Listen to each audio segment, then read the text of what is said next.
Sa lahat ng basher, yung basher lang ha.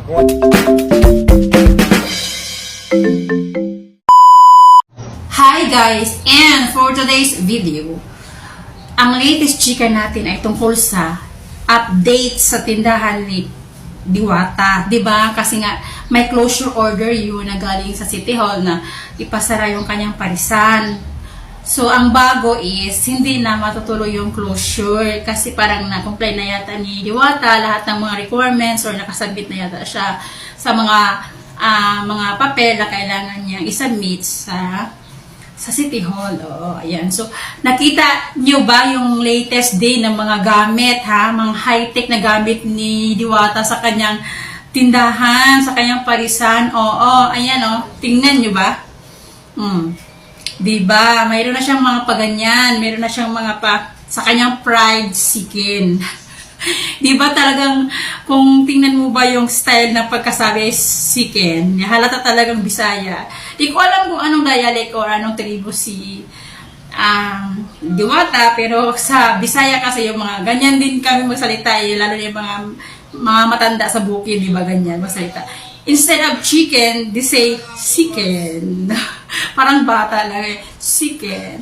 Chicken joy ang tawag doon sa kanila. Tinatawag nila na chicken joy. So, may may mga bago na din siyang mga gamit. Tapos parang may kitchen na din siyang pinapagawa. May kitchen na siya. At saka, well-arranged na yung kanyang kusina. Tapos, maganda na yung improvement ng tindahan ni Diwata. Alam nyo kasi, sa kainan talaga, yung ganyan, dinudumog talaga ng tao, lalo na pagka mura lang. Kasi lahat ng klase ng paninda, yung pagkain talaga, yung laging hinahanap ng tao. Kasi ang tao, nagugutom yan. May ibang tao nagugutom every hour. Pero lahat ng tao, kung tao ka, kakain ka talaga at gugutumin ka, magugutom ka. So maghahanap ka talaga ng pagkain. Unless alien ka, hindi ka magugutom. Chor! Okay. So lahat ng mga paninda ni Diwata ay napaka-affordable. Meron na nga siyang mini-mart doon na. Ayan, nakita niyo ba yung video? Meron na siya mga tinda-tinda mga ganyan, ganon-ganyan, diba? Nakakatuwa yung mga ganon na sa simpleng mga, sabi nila kasi hindi ka pwedeng mag-start ng business unless wala kang puhunan. Diwata na isang kaibigan o kakilala na ipina-apply niya bilang trabahante niya tapos hindi po sumipot, hindi po nagbalik. Tapos parang sabi daw na binilhan niya daw sa cellphone at saka ayun, sabi niya kasi patrabahoin niya sa kanyang tindahan tapos hindi na daw nagbalik. Maglagay muna tayo ng ating ipet dito sa ating buhok. Hemfet. Okay. Yun na nga po. So, ibig sabihin si Diwata kahit may mga taong ganyan sa buhay niya, yung mga ganyan, yung kaibigan niya, tapos parang niluloko siya, tapos parang hindi na yata nagbalik kasi sabi niya nga, inopera niya ng trabaho yon na sa kanya na magtrabaho ang ginawa hindi nagpakita. So ganun pala guys, makakuha kayo ng idea sa kanya na huwag kayo magtanim ng galit sa mga taong hindi mabuti sa inyo. Sabihin pala, huwag kayong, for example, nangyari sa inyo yung ganyan, parang may masira ulo talaga. May mga ganyan talagang tao talaga Tapos huwag kayong magtanim ng galit kasi darating din ang time na ma-realize yun ng tao na ganyan, na mali yung pinanggagawa niya. At saka tingnan mo yan, di ba binibless si Diwata? Dahil kahit alam niya na niluloko siya ng tao, pero ang ginawa niya pa din, pinapatawad niya pa din, tapos hindi siya nagtanim ng galit doon sa kanyang kaibigan. So tingnan niyo naman si Diwata, bless. Di ba? Imagine nyo yan, yung ganyang kadaming tao kumakain sa inyo araw-araw, ha? Hindi naman yan, first class, fast food chain or restaurant, ganyan, di ba? Kasi lang yan, street food. So, yan ang gusto ng tao. Yung mga pagkain na affordable. Kasi sa panahon ngayon, kasi talaga, lahat ng tao nagtitipid. Tapos may mga ganyang offer, yung mga unli rice. Kasi ngayon, sobrang mahal naman talaga ng bigas. Tapos may offer na ganyan na unli rice. Siyempre, dumugin ng tao yan. Kasi lahat ng tao nagugutom. Unless hindi ka tao. Oo. So, napakagandang offer na ganyan. Yung mga negosyo na ganyan, patok na patok talaga sila sa panahon ngayon.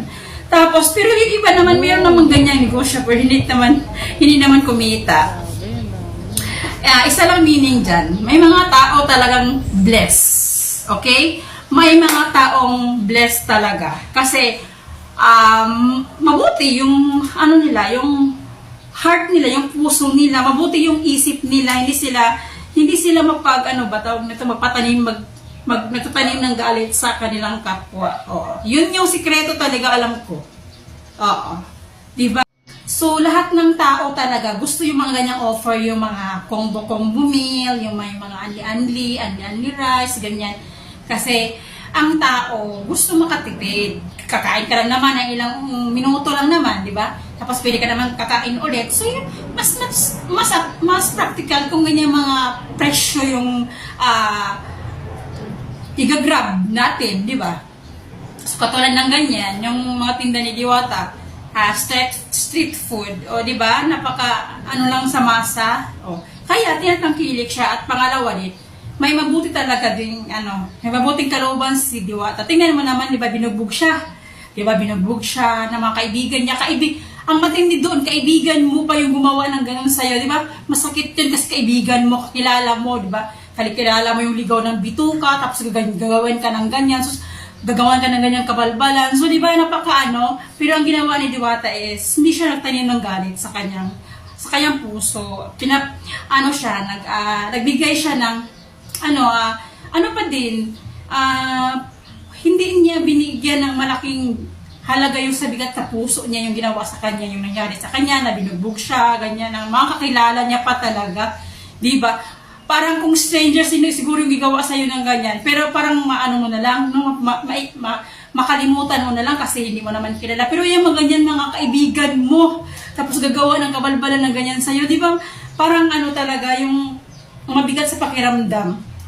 Pero ang ginawa ni Diwata is, hindi siya nagtanim ng galit, kaya siya binibless. Oo. Alam niyo, pagka mapagtanim kasi kayo ng galit sa kapwa niyo talaga.